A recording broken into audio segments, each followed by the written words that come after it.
بسم اللہ الرحمن الرحیم الحمد للہ وحدہ والصلاة والسلام علی من لا نبی بعد اما بعد۔ میرے عزیز بھائیوں اور بہنوں، السلام علیکم ورحمۃ اللہ وبرکاتہ۔ ہم ایک نہایت ہی مبارک اور عظمتوں سے بھرا ہوا مہینہ گزار رہے ہیں۔ یہ ہے ربیع الاول، وہ مہینہ جس کی فضاؤں میں نور کی کرنیں ہیں، رحمتوں کی بارشیں ہیں اور ایمان کے باغ کھل اٹھے ہیں۔ یہ وہ مہینہ ہے جس میں دنیا کو سب سے بڑی نعمت عطا کی گئی، اللہ کے محبوب ہمارے آقا حضرت محمد صلی اللہ علیہ وسلم۔ اللہ تعالیٰ قرآن میں فرماتا ہے لَقَدْ جَاءَكُم مِّنَ اللَّهِ نُورٌ وَكِتَابٌ مُّبِينٌ، یعنی تمہارے پاس اللہ کی طرف سے ایک نور آیا ہے اور ایک روشن کتاب۔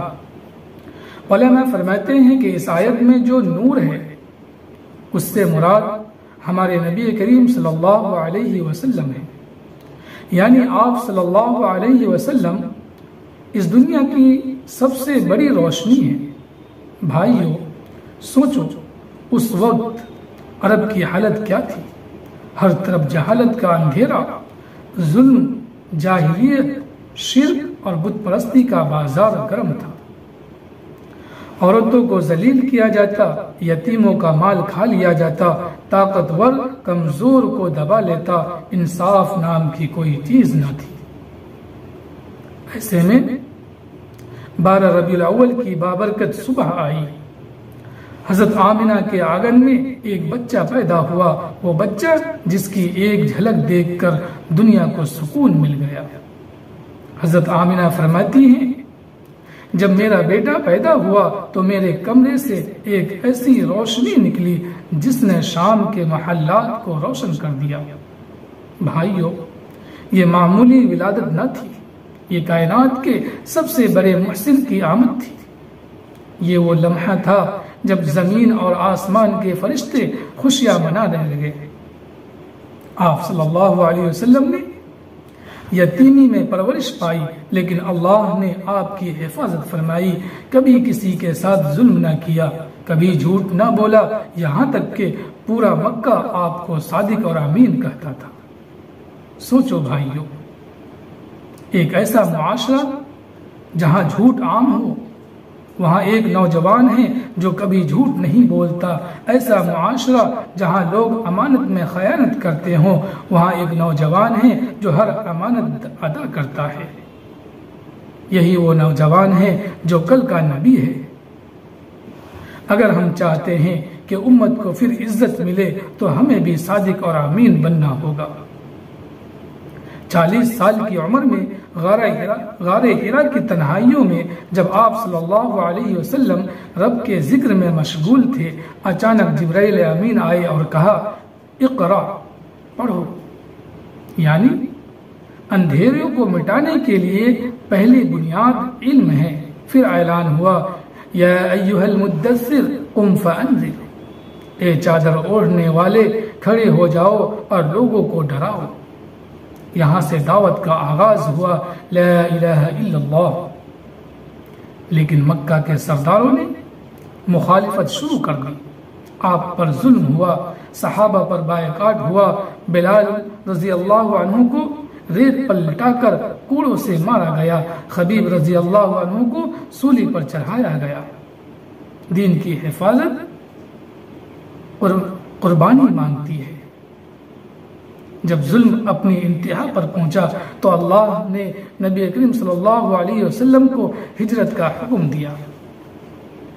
مکہ کے محبوب گلیاں، کعبہ کی محبت سب چھوڑنا پڑا۔ مدینہ پہنچ کر سب سے پہلے مسجد بنائی گئی۔ وہ مسجد صرف نماز کی جگہ نہیں تھی، بلکہ تعلیم، عدل، بھائی چارے اور سیاست کا مرکز تھی۔ آپ صلی اللہ علیہ وسلم نے انصار و مہاجرین کو بھائی بھائی بنایا اور میثاق مدینہ کے ذریعے عدل و مساوات کی بنیاد رکھی۔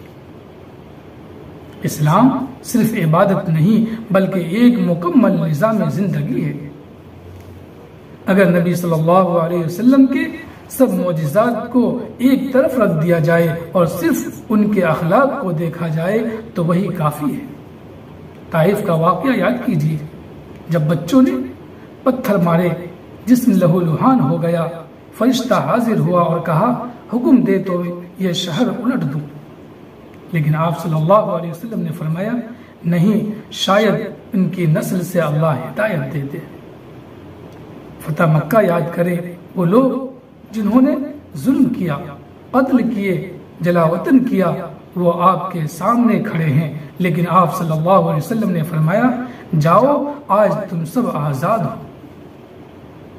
بدلے میں بدلہ لینا آسان ہے، لیکن معاف کر دینا صرف نبیوں کا کام ہے۔ قرآن میں فرمایا گیا لقد جاءكم رسول من انفسكم عزيز عليه ما عنتم حريص عليكم بالمؤمنين رؤوف رحيم، یعنی نبی صلی اللہ علیہ وسلم کو تمہاری تکلیف بہت بھاری لگتی ہے، وہ تمہارے بھلے کے خواہاں ہیں اور مومنوں پر بے حد مہربان ہیں۔